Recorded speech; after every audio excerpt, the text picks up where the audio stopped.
Откако минатата недела на брифинг со новинари, министерката за финансии Гордана Кочовска-Димитриевска порача дека не може да се пренаменат кредитите и помошта која ЕУ и Европската банка ги даваат за изградба на железничкиот коридор 8, односно за пругата кон Бугарија.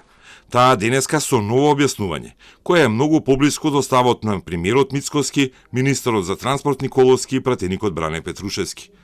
Тројката од ВМРО ДПМН смета дека пругата е скапа, а тие пари требало да се пренаменат за пругата кон Солун.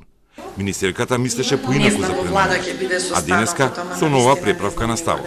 Вели дека ако се даваат пари за тоа, треба да се помогне и за реконструкција на пругата кон Грција и кон Србија. Суштината е да ги добиеме истите услови и средства како за коридорот 8 само за друг проект. Крајната цел е да ги обезбедиме истите средства за пругата од коридорот 10 како за пругата од коридорот 8.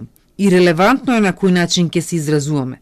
За граѓаните е важно и суштински што ќе добијат, односно да добијат проект кој ќе има додадена вредност, да им заштедиме пари, бидејќи другиот проект од коридорот 8 завршува со така наречена слепа улица.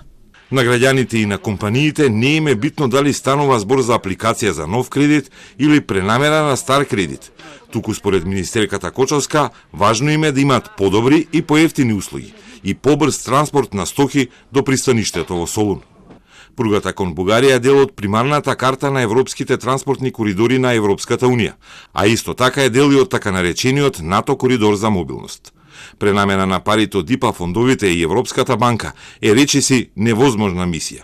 И тие средства, стотици милиони евра, може да се изгубат доколку не се користат за железничкиот коридор 8.